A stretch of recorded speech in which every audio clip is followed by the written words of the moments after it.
Hey YouTube, this is Abdul Carfix.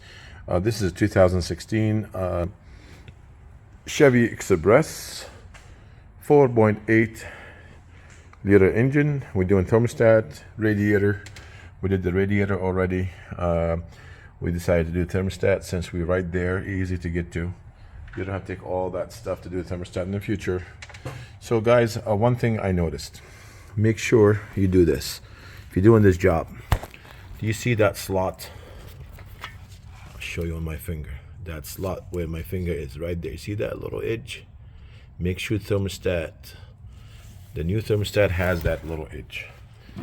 This is a new thermostat. You see that edge right there? I'm show you on my finger, that way you know. When you buy a new thermostat to do this job, make sure this guy right there, it goes in that slot. Symbolically, this thermostat is two bolts, two 10mm bolts, one on top, one on the bottom. You take them out, you pull the thermostat. Okay, thermostat always goes in like that.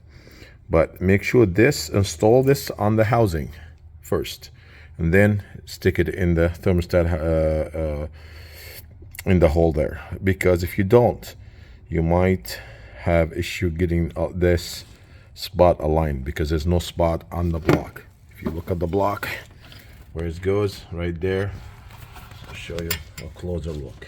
I'll show you a closer look. It's very hard to do filming and doing this. Try to do videos for everybody to help them, but it's very hard to do it by myself. I try. See, there's nothing there. The slot only on the housing. So make sure that slot goes in there, and you should be good to go. Thank you for watching my video. Please subscribe to my channel.